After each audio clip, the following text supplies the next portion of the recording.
Good morning. We're starting a whole nother week again. Can you believe it? It's already Monday again. Mondays. You gotta like it. I know that some people are like, oh, Mondays. But I'm taking a whole different route. I'm going the Monday. I'm doing it better. Oh, and it's a new month. June 1st. So it's a new month, it's a new week, it's a new day, it's a new life. Cheers with your coffee. Janice Melcher, I can't believe you're on. School started today. I can't believe you're on. Hey, Jessica, Joanne, good morning. Good morning, Miss Eileen. So our preschool at our church, good morning, Joanne. Our preschool at our church has reopened as of today for the summer camps. And, it's limited capacity, and they got the mask and the cleaning and the new drop-off procedures, and everybody's getting their temperature and all that kind of stuff. Hello, Joan. Good morning. Camille. Oh, my friend Eileen, I miss you so much. Camille, I read that you got the test today, and it was icky. I'm so glad I haven't had to have the test yet. I don't know that I like things shoved up my nose, so. Good morning, Mary Beth. Carol Hefner, good morning. Good to see you. I miss you and Danny. Hi, Sherilyn. How are you? Were you talking to Vicky this morning? Are you guys together or no? Good morning, Lois. I saw you last night on the Polish Pottery Show. I saw you got a few things. I got a few things too. I was naughty Cindy, because it's not like I need any more Polish pottery.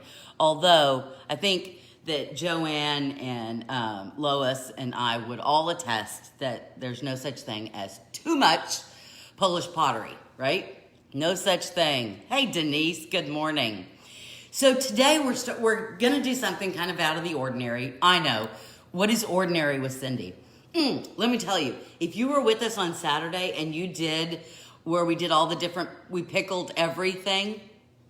So I let them set all day Saturday. And then Sunday, I started testing all of them. Oh, so good. And quite frankly, they don't even taste the same anymore. Like, let me show you this.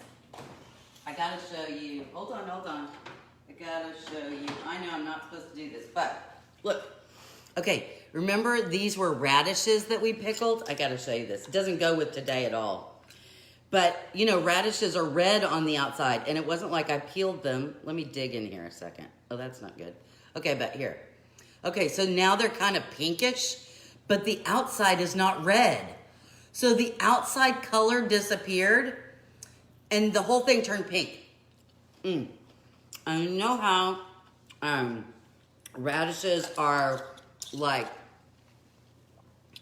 peppery, zingy, kind of, no. It's like, the best thing ever. So good, so good. You gotta try the pickling thing. So good. And the pickles were great. The carrots were really good.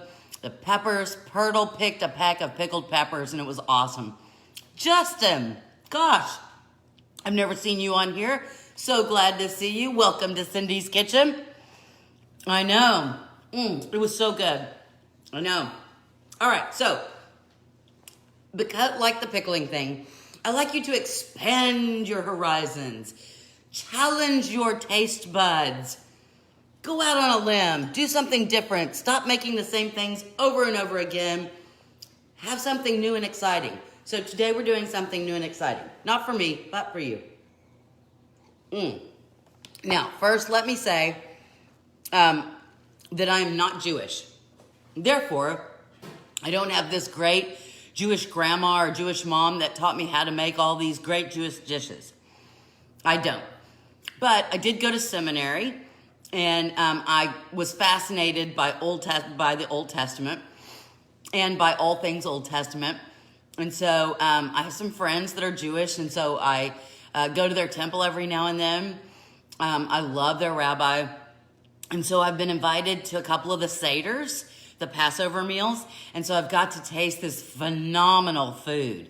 And so, because I've gotten to taste this great food, good morning, Bess. I want something new and exciting. Yes, well, this is something new and exciting, although both dishes we're making today are sweet. They're not savory, but that's okay. So I'm going to go ahead and start with the first one. Now, the first thing, I'm not going to pronounce it right because, hello, I don't know Yiddish. And even though I took a Hebrew class, learning to speak Hebrew with a Texan accent, not a smart thing. Okay, you will see, just like Hanukkah, when you see the word Hanukkah, sometimes the word Hanukkah is spelt with an H, starting with an H. And sometimes the word Hanukkah is spelt with a CH, and it looks like Chanukah, right? But it's still Hanukkah. Anyway, same with what we're making. Now, I'm not certain if it's Haroset, I don't know. I think it's Haroset is the way I think it's pronounced. It's kind of like shalom, right? If we were in Texas, we would say shalom, right? Or shalom or something. Anyway, usually the accent is on the last syllable. That being said, I know that the O in the middle is a long O, so I think it's Haroset. Okay, Haroset. Or it could be spelt with a CH, Charoset. So, but I'm pronouncing it Haroset. Hey, Peggy, Diane, good morning. Okay, so this is like, I love this, and it's like, I love it to eat. But it's an important part of the Seder meal, the Passover feast. And so it actually goes on the Seder plate. And so it's made of apples, but it can be pears or things like that, and nuts. The texture is meant to be like mortar, okay?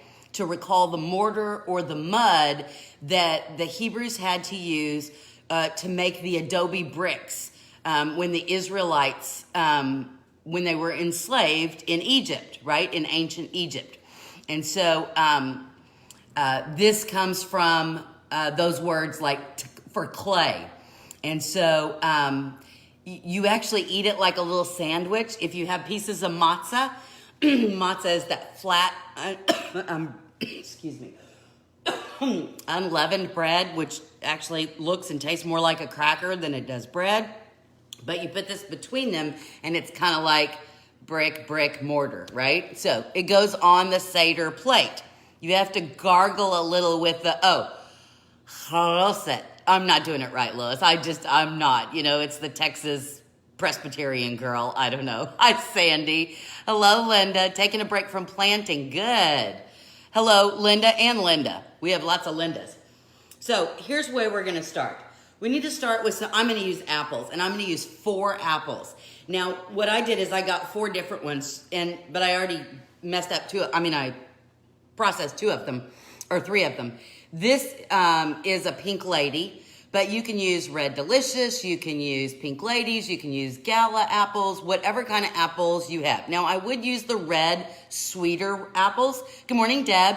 Hey, Kim, good to see you. I would use those. Love the food history lesson with the cooking. I know, right? Anyway, so, and you can do these several things. Now, the first thing you have to do, obviously, is peel the apple. And it's one of the reasons I went ahead and did the other 3. Because, as a general rule, I already have everything chopped up when you get here. And that way, I don't spend a lot of time chopping. And we can just kind of dump in. Because I figure you know how to cut up an apple. But I wanted to show you that it was a red apple and that you can use pretty much whatever you have. Because you know how I am about, we're not doing recipes unless it's stuff that you have. And this is pretty much a recipe that you will have everything. You may have to go buy some apples. Okay, so if you have to go buy some apples, there you go. All right, so I'm just going to slice this up.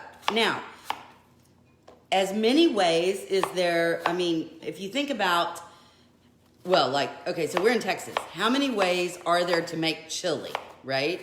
and what goes in the chili and the fights that go over that. I'm sure that there are just as many recipes for this and the other dish that we're gonna make. So I'm just gonna dice these up.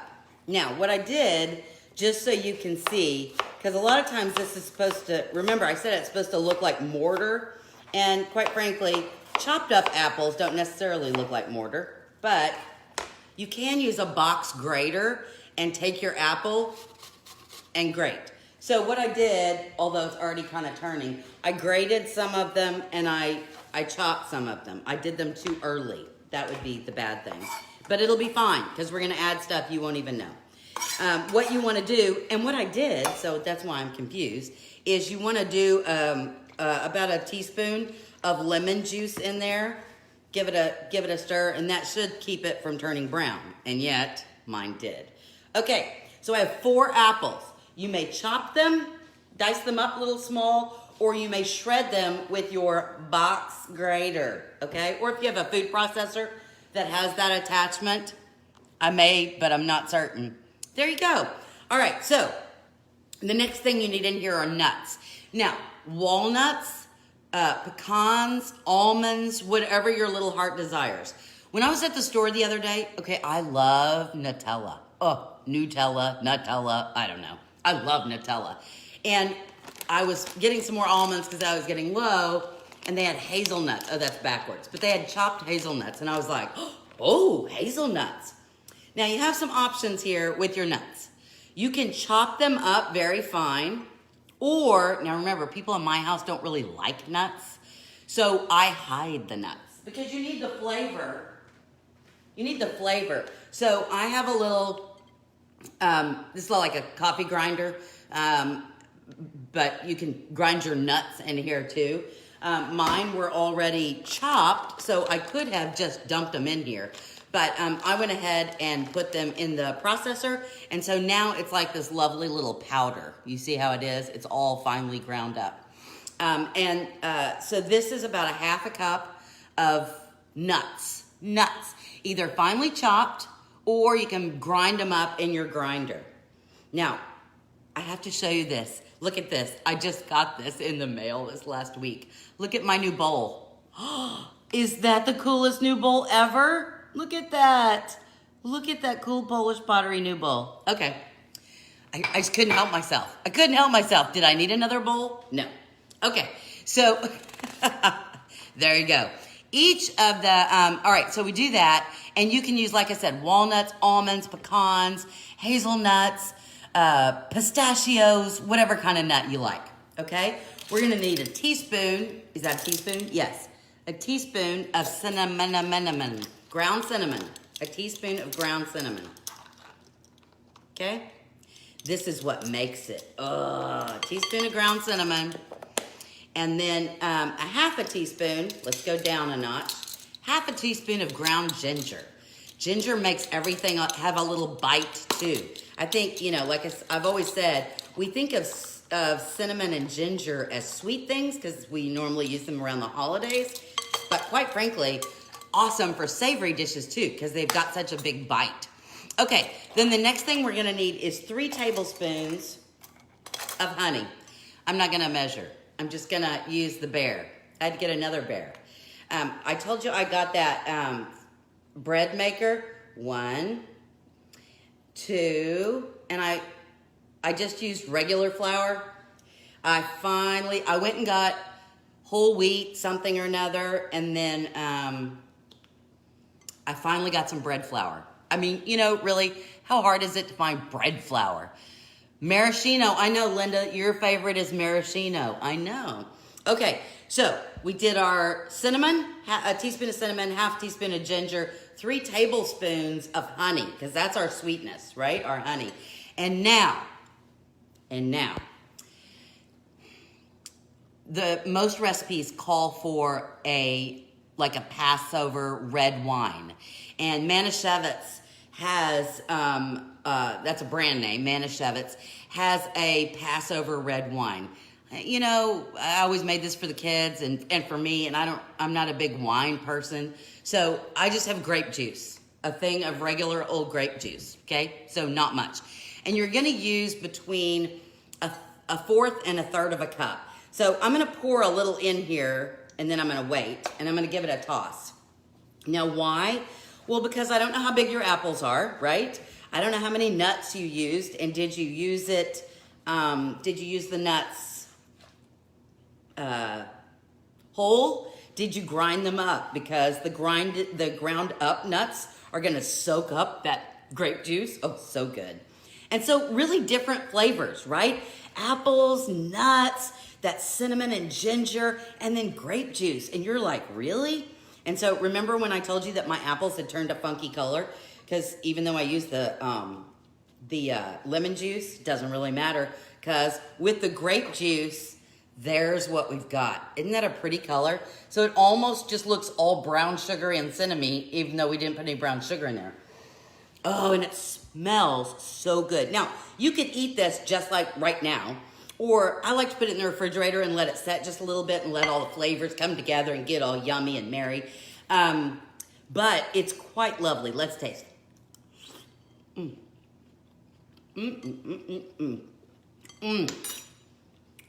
The hazelnuts really make it taste very different. I kind of like that. I like that. Now, how do you eat this? You can eat it just like a little fruit salad with a spoon, like I just did. Matzah, or the matzah, like I said, looks like it's unleavened bread, but it looks like a big old cracker. And you certainly could eat it on matzah.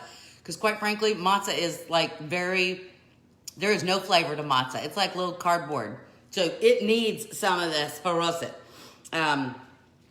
But so good. I've actually put this in granola. So good. Have it with some yogurt. Okay, first dish done. How cool is that? Easy peasy lemon squeezy. I did that one first because the next one is a little over the top. But I said I would make this a couple of weeks ago, and so I just wanted to make sure that I followed through on what I said I was gonna make, because if I don't, then I feel like I was a bad person. What are we having for dinner? Since all of this is sweet, you may ask yourself, well, this is what we're having for dinner. It's backwards. It's matzo ball soup. We're having matzo ball soup. Now, I have a big old container of matzo meal.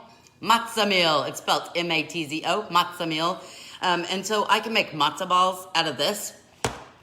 But quite frankly, this box says matzo ball and soup mix. And so everything's already in here, and it's so easy to make.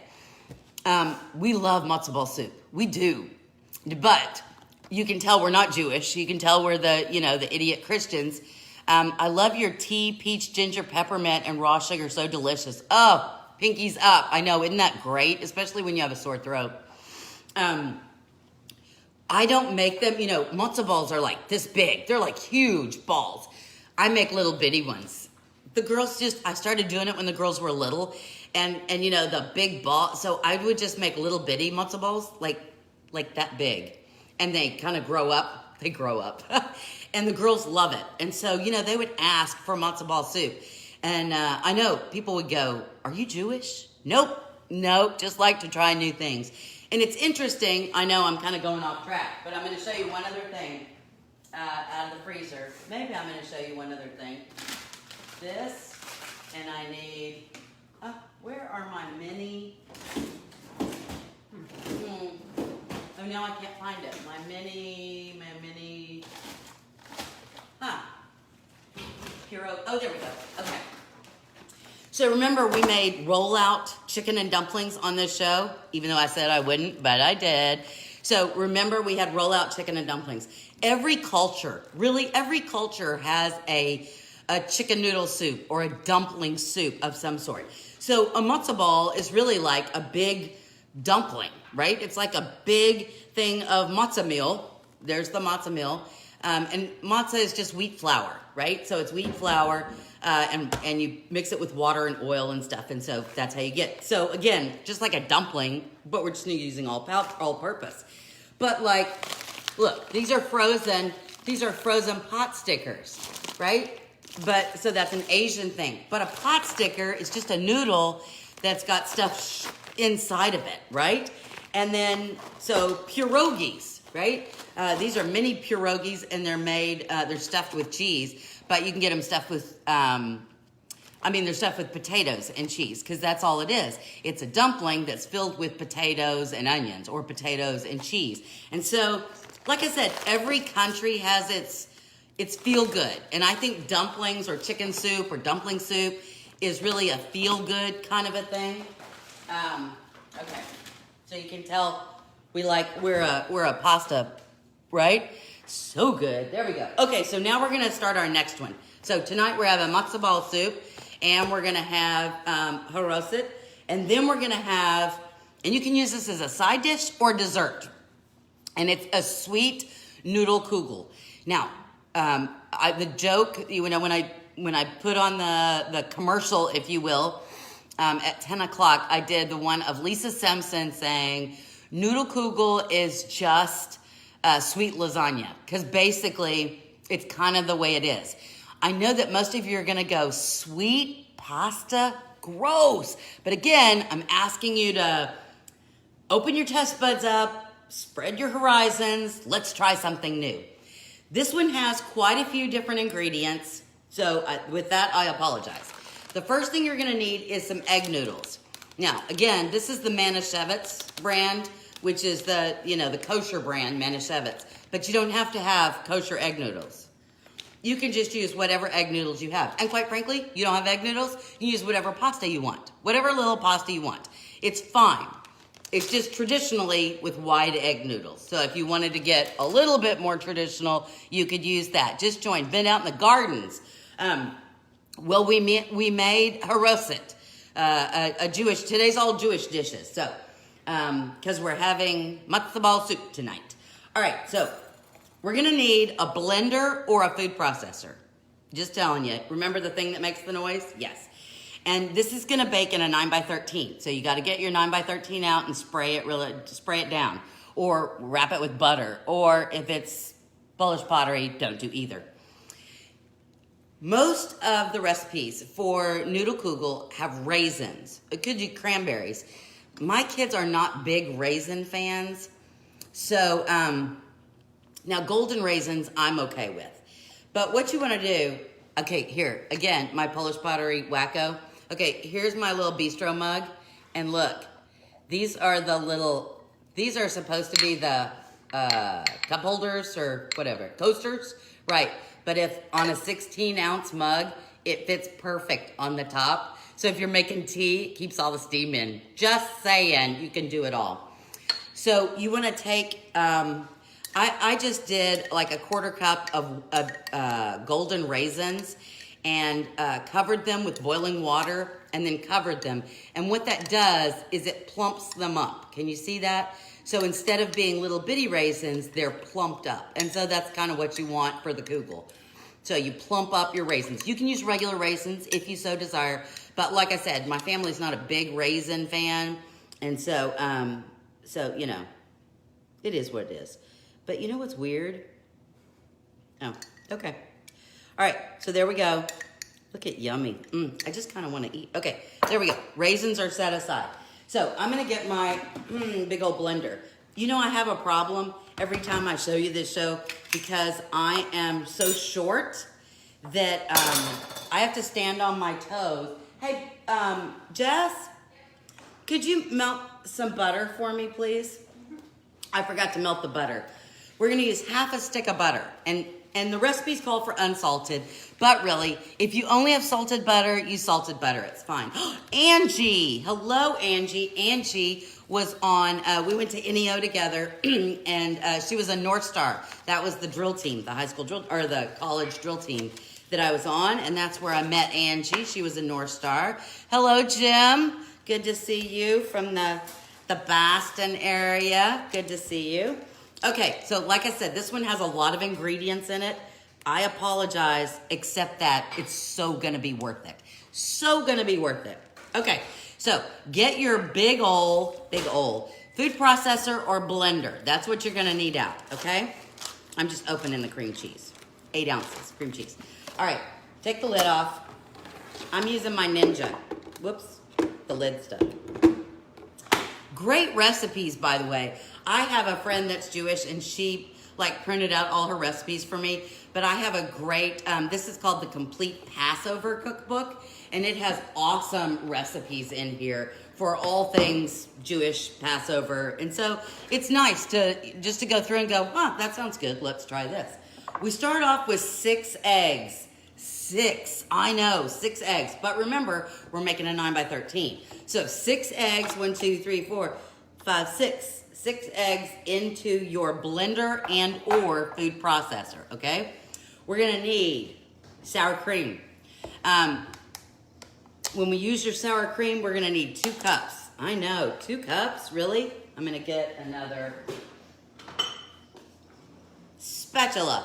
2 cups. So 8 ounces is 1, 16 ounces is 2. This is a 16-ounce container.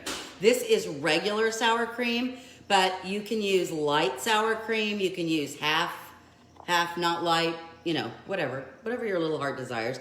Can you use Greek yogurt? I don't know. I'm not a good person to ask about the Greek yogurt thing because I think it leaves a nasty taste in my mouth. Ugh. I can't. I can't.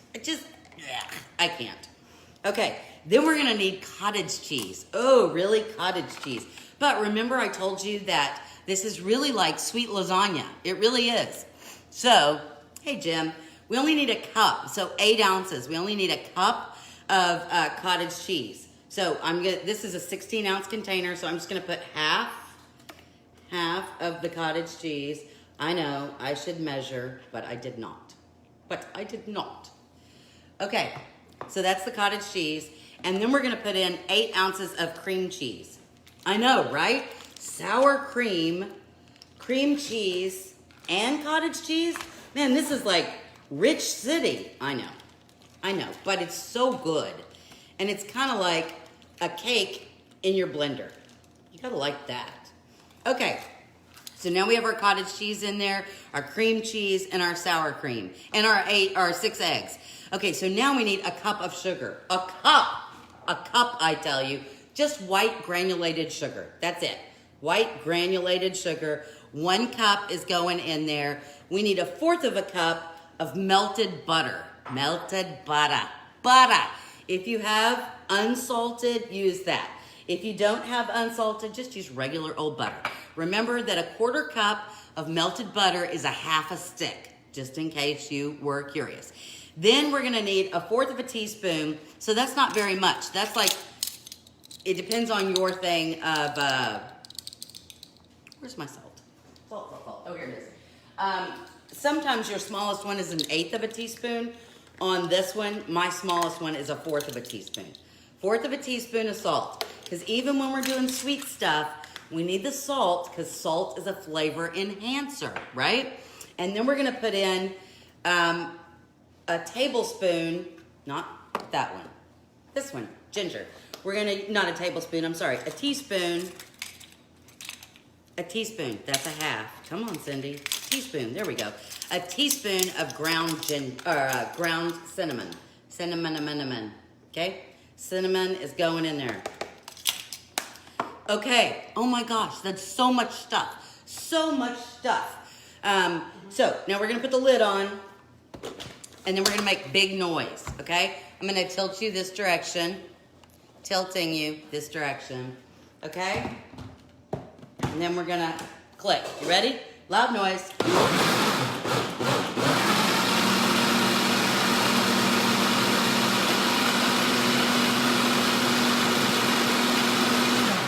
I wasn't really saying anything. I was just yanking your chain.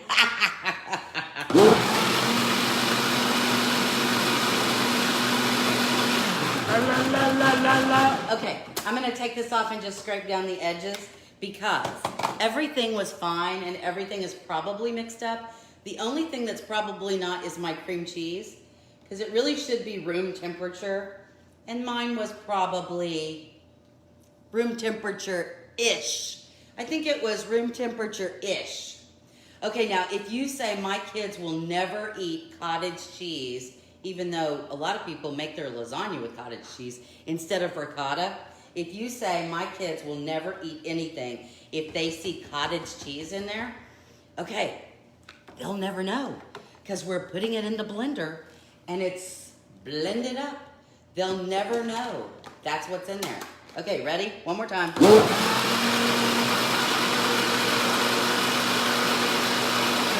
Okay, ta-da, all done. Now, here's the cool part. Are you ready? Okay. Yeah. Okay. So remember we did, I'm switching you back this direction. Woo-hoo. We did, this is a 12-ounce package of wide egg noodles. So you just cook these, right? Like bring them to a boil, and then as soon as they're to a boil, just package instructions, right? You're just making noodles. You know how to make noodles. You don't need me to tell you how to make noodles, do you? No. So I made the 12-ounce package of wide egg noodles. Then just drain the water off. That's it. Drain the water off, and we have a pot of hot egg noodles. Okay, we take our magic mixture. Magic mixture. You ready? I'm taking this thing out so that I don't. One, it smells quite lovely, and two, okay. Now, just pour this lovely, yummy mixture. Yay! You can see the little cinnamon bits in there. And remember, we have a whole cup of sugar. And then the eggs are going to bind it all together. And then the creaminess. So the sour cream gives us just a little bite. The cream cheese and the cottage cheese just make everything creamy. Yum. Okay, so we're going to give this a stir. And it is a little liquidy, right? See, a little liquidy. It's fine because these noodles, it's just like when you make any kind of pasta, right? The noodles, the longer they set in whatever sauce you've made, they soak up that sauce. And then they become little carriers of yumminess, right? So that's where we are. Okay, now if you had, if you were gonna use your raisins, you want to drain the water off of those, and now's the time to add your raisins. We're going to add just a little bit more stuff, just because I am strange and weird. Remember when we bought this for our Pinkies Up tea party, and we did it on our biscuits, scones, our biscuits? This is peach and mango fruit spread. I just want to add a little bit more. You have some orange marmalade. You can put orange marmalade in there. I'm going to put 2 tablespoons in there. Again, this is Cindy's kitchen. You can just make it plain cinnamon. That's like the way that you would do it. But I like to add different flavors in all my stuff. So most of the time when I'm doing a recipe and it's somebody else's, I will make the recipe exactly the way they tell me to the first go round, okay? Even if it's stuff I don't necessarily like, I make it exactly the way they say the first go round. Then, the next time, if I liked it, but I said, I can make that easier, or I would switch out, then I do that. All right, 9 by 13. Get your 9 by 13 dish. Give it a, here. We'll do this even though I don't need it. Just because if I don't do it, then you'll go, you didn't spray. Okay, look, spraying. Poof. Did I spray or didn't I? You'll never know. It looked like I sprayed. Okay. Taking our noodles, yummy eggs, sour cream, cream cheese, cottage cheese, sugar, cinnamon. Oh, look at that. Plumped up raisins and some orange marmalade, or what did I use? Peach and mango spread, fruit spread. Okay, my thing went away. Oh, okay. Let me get that out of there. It smells so good. Oh, okay, now that looks yummy all by itself. Let's just taste a little bit. I know raw egg, right? Oh, good. You're gonna love this. You're gonna love this.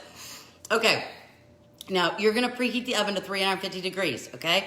350 degrees. But here, we're not done. Cinnamon sugar. Now, do you have a thing of already made cinnamon sugar at your house? And if you don't, why? Why don't you have a thing of, I'm a nut. I know I'm a nut. Why don't you have Purple Chef's Jacket? Well, Philip got it for me, Eileen, because he misses me. Made the decadent brie yesterday. Oh, it was good, wasn't it? Use frog jam. I don't know what frog jam is. Wait, you don't make frog jam out of frogs, do you? Ooh, Vicky, that would be yucky.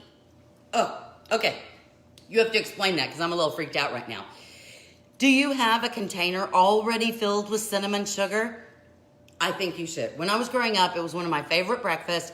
Mother would put butter on a piece of bread. She would put cinnamon sugar on there and then stick it under the broiler or in the toaster oven and poof, cinnamon toast. You didn't buy cinnamon toast. You made cinnamon toast. It's like cheese toast or peanut butter toast. Those are the things I had for breakfast.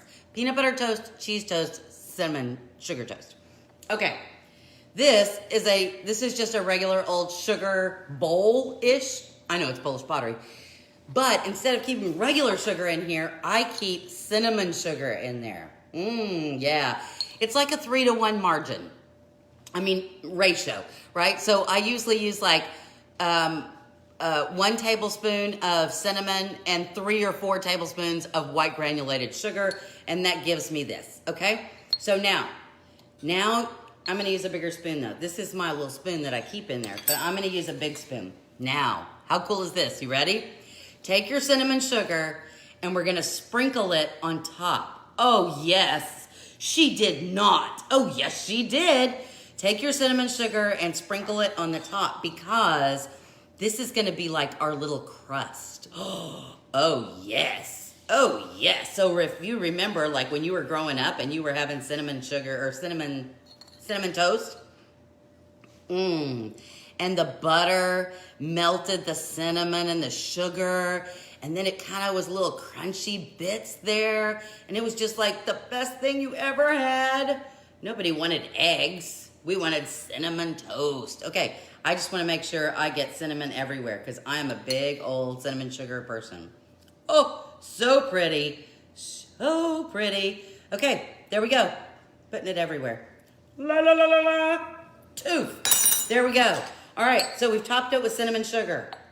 Put in my sugar bowl, my cinnamon sugar bowl. That's how I know this one is because it's like the funky one. See all the funky weird colors? So that's how I know it's the cinnamon sugar and it's not like regular sugar. Okay, so we covered all this. Now, some of the recipes, you might find a recipe that says instead of doing it what I just did, they could make a streusel topping and do a streusel topping on here. Some people do crushed graham crackers. Some people do crushed cornflakes, right? Fig, rhubarb, orange, ginger. Oh, that sounds good. Well, that sounds better than mushed up frogs. Okay, when does Philip get to come home? I don't know, probably never. Hey, Chuck. Chuck is my friend. Chuck and I went to college together at OU, and Chuck was on national champion OU football team, Sooner football team. He has one of those big old rings. Actually, I think he has 2 or 3 of those big old rings. Good morning, Debbie. How is Surfside? Is that where you guys are, Surfside? Look at you with your chef's coat. I know, my hubby got it for her. I don't know that my husband is ever gonna get to come home. It's very sad, but there you go. Okay, we need to bake the kugel for an hour. An hour? Cindy, everything in there is pretty much cooked. Yeah, but we got the eggs in there. We got the other stuff. Here's what I would say. I don't know how your oven works, right? Do you have a good oven? Do you have a crappy oven? Is it old? Is it new? Is it convection? I don't know your oven. But here's what I do. I will put it in for 30 minutes. And then after 30 minutes, I turn it once. Like that way. I don't know. I'm just concerned. I want to make sure it cooks evenly. It tastes so good though. Then, once you've cooked it for an hour, so what's going to happen is this is going to be set up. Your noodles, there'll be no jiggly thing going on. And your noodles may be a little crispy, and then that cinnamon sugar is all darky, yummy brown on there. So good. And then, so after you've cooked it for an hour, 30 minutes, 350 degrees, then turn it halfway, 30 more minutes, take it out. Let it sit for at least 15, 20 minutes. You want it to cool down, and it's gonna set back up. Remember when I kind of joked, Rockport. I knew that, Debbie, I'm sorry, not Surfside, Rockport. Remember when I said this is kind of like sweet lasagna? Okay, when you make a lasagna, when you pull it out of the oven, you can't just cut that sucker and scoop it out, because what will happen? all the stuff is gonna go, it's not pretty. It's not a pretty plate. It'll taste good, but it is not pretty. And your Noodle Kugel will be quite nasty. It was not nasty, but it won't be pretty. Because this is all gonna be, if you let it cool for 15 to 20 minutes, it's all gonna set up. So that when you go, you can cut it. You can like cut it in squares and serve it like that. And it'll all together with the cinnamon and all the sugar and so yummy. Okay, so today we have made, I have lost my apples. Where did my apples go? Hold on. Oh, here they go. Sorry. Oh, this looks so good. I need to put some in a little bowl. Hold on. I know. I'm wandering about in the kitchen. Oh, I gotta show you this. This is my other new bowl. Isn't that pretty? Little bitty fluted bowl. Okay, so this is the Haroset that we made. I probably pronounce it wrong. That's fine. But it's yummy, yummy, delicious. Apples, we used hazelnuts, but you can use walnuts, pecans, almonds, pistachios, cinnamon. And then, of course, we added grape juice. You can use red wine in yours, and that would be more traditional. So great as a fruit salad. Gosh, it almost smells Nutella-y. Nutella-y. Yum. So this is going to be my little side dish for lunch today. And so, again, remember, this is what goes on the Seder plate during the Passover meal, and it represents the mortar that the Israelites used on the adobe bricks when they were enslaved by the Egyptians, right? So this is part of the remembrance, the mortar. But this is a part of the Seder meal that actually tastes really, really good, okay? And then, oh my gosh, I can't wait to make this recipe. I know, it's so good. It's so good. And then we made sweet Noodle Kugel. It's Kugel, sweet Noodle Kugel. And quite frankly, it is like sweet lasagna with white egg noodles, sour cream, cottage cheese, cream cheese, a cup of sugar, cinnamon, plumped up raisins. I know the whole bunch of you now are going to be saying, do I have a coaster and a 16-ounce bistro mug? I had no idea that it fit perfectly on the top so you can steep your tea. Or in our instance, we put yellow raisins in there with boiling water, put the lid on it so that the raisins would plump up. Plump up. There we go. It's kind of like that little, when you make a turkey and the little red thing goes boop, boop. Anyway, raisins plumped up. And then, just for giggles, I added some peach and mango fruit spread, but you could add orange marmalade, or you can add none of that at all. Just make it traditionally. And when I do the recipe, I'm probably going to omit that because it's not really traditional. Just what I did. Any questions? Do we have questions? I add crushed pineapple to my Kugel mixture. Oh, Judy, that sounds lovely. See, there's some crushed pineapple in your Kugel. That would be good. So there's a whole, here's the thing. The Jews were spread out all over the world, right? And so you have Jews in Israel. You have them in the United States. You have them in Iran. You have them in Iraq. You have them in Pakistan. You have Jews everywhere. And as many Jews as there are in different places, there are probably that many different Kugel recipes, right? Just because they come up with their own recipes based on where they are. And it's kind of like when I showed you all the different dumplings, right? Pot stickers are kind of like an Asian dumpling. Pierogies are kind of like a Polish dumpling. And so matzo ball soup, matzo balls are almost like a Jewish dumpling. And then, goofy Southern Americans, drop dumplings, ooh, yucky. Or roll-out dumplings. Yes. Roll-out dumplings, the best. Okay, it was a fun day. I hope you learned something new. We got a history lesson, and we did some foods that you probably have never heard of, maybe, and I hope you give them a shot. Everybody have a lovely day. We will see you tomorrow at 11 o'clock from my kitchen to your kitchen. I hope it's a sweet day. Don't forget to go to YouTube, Cindy's Kitchen on YouTube. Like us, hit the notification button. We're almost to 100. We're almost to 100 followers. Isn't that exciting? Subscribers. Sorry. Anyway, see you tomorrow at 11. Have a great day. Bye-bye.